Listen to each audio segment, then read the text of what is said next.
Olá, eu sou o Matheus Silva e bem-vindo a mais um episódio do Guia do Designer. Hoje vamos falar um pouco sobre algo que é um dos pilares do conhecimento do bom design. Algo que o ser humano em seu dia a dia começou a associar com sentimentos e energias. Não é o álbum The Dark Side of the Moon. Hoje nós vamos falar sobre cores.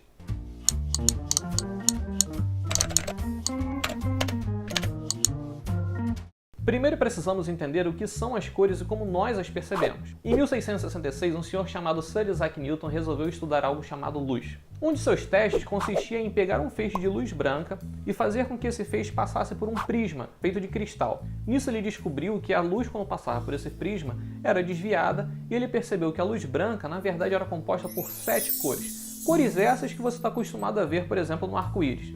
Após estudar esse espectro de luz, Newton descobriu que, na verdade, a luz é uma onda eletromagnética e que uma pequena parte dessa onda seriam as cores que a gente enxerga, entre o infravermelho e o ultravioleta. Mas como os objetos possuem cor? Quando a luz bate em um objeto, dependendo do material que constitui sua composição ou composição da tinta, o objeto absorve todas as cores e reflete apenas uma. Em um objeto azul, por exemplo, a luz absorvida é de todas as outras cores e apenas a luz azul é refletida até você. Quando a luz bate em um objeto vermelho, ele absorve todas as outras cores, refletindo apenas o vermelho de volta aos seus olhos. No caso de objetos brancos, significa que todas as cores foram refletidas, e em objetos pretos, que todas as cores foram absorvidas. Ok, depois dessa pequena aula científica, vamos para o que importa realmente para os designers. Existem dois tipos principais de representação de cor. Uma delas é por pigmentos e outra delas é por luminosidade. Objetos em geral usam a síntese subtrativa de cores. Calma que esse nome é só complicado, mas não é nem um pouco difícil. Essa síntese significa que a união de todas as cores do espectro cromático tendem ao preto. Já a síntese aditiva, ela faz exatamente o que Newton pesquisou anos atrás. Ela diz que se você pegar todas as cores do espectro cromático e juntá-las em apenas um feixe de luz, você vai ter como resultado a cor branca. Esse método é o que permite você me assistir no YouTube. O seu monitor ele possui pequenos pontos de luz que se alternam entre as cores primárias e isso faz com que você consiga me assistir em cores. Aliás, eu falei um pouco sobre cores primárias e talvez você tenha se perdido um pouco no meio do assunto, mas não se preocupe que eu vou falar disso aqui agora. Cada uma dessas sínteses possui cores que servem como base para a construção de todas as outras. Essas cores são ditas primárias porque não existe forma de você, misturando cor nenhuma, chegar ao resultado delas. Lembrando que é só em questão de pigmentação, não estou falando em questão de luminosidade. Você vai conhecer melhor a síntese subtrativa pela sigla CMYK. C de ciano, M de magenta, Y de amarelo, ou yellow em inglês, e o K, que é o preto. Ou seja, na mistura dessas cores você consegue qualquer outra cor que existe no espectro cromático de pigmentação. Já na escala de cores aditivas, você vai passar a conhecer elas melhores pela sigla RGB. R de Red, G de Green e B de Blue, vermelho, verde e azul.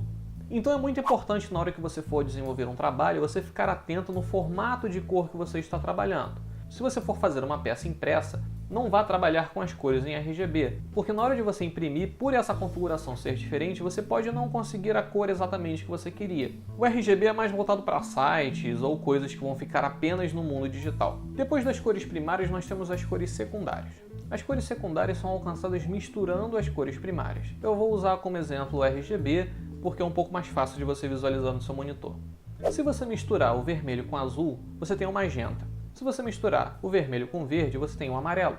Se você misturar o verde com o azul, você tem o ciano, que coincidentemente são as cores primárias da síntese subtrativa. Já as cores terciárias são a mistura das cores secundárias.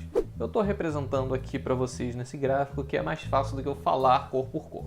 Agora que você sabe melhor como funcionam as cores e que tipo de cores você consegue trabalhar, a gente agora vai falar um pouco sobre a combinação dessas cores. Em todo trabalho você precisa conseguir uma certa harmonia combinando essas cores do círculo cromático. E existem alguns padrões que facilitam você enxergar essas harmonias. Eu vou descrever alguns deles aqui, mas lembrando que você nunca está preso a essas regras, você pode quebrar uma ou outra, mas elas ajudam a você trazer um pouco de harmonia ao seu trabalho.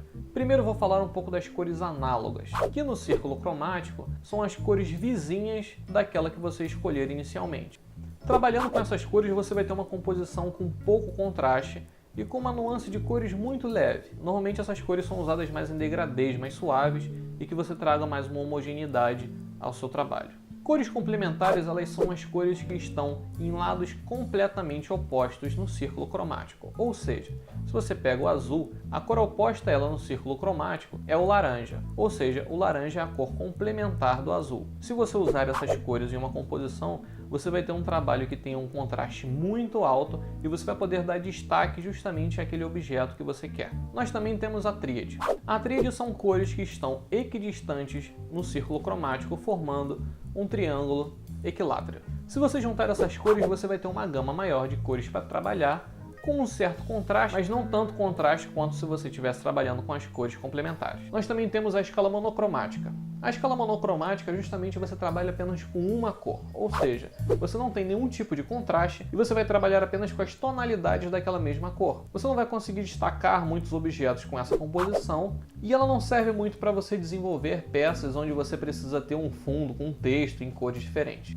Existem outras formas de você combinar as cores para você conseguir outras harmonizações, mas vale a pena você dar uma estudada sobre isso na internet. Eu não vou descrever todas elas aqui, falei um pouco só sobre as principais. Outro recado é que nesse vídeo eu não tratei sobre a psicologia das cores. Eu vou deixar isso para um outro vídeo, pois é um assunto que requer um pouco mais de atenção e para o nosso vídeo não ficar longo demais, eu vou dividir isso para um assunto futuro e vou desbastar mais sobre a psicologia das cores. Espero que eu tenha ajudado vocês com esse vídeo. É claro que tem muita coisa que eu posso ter deixado de falar voltado a essa teoria das cores.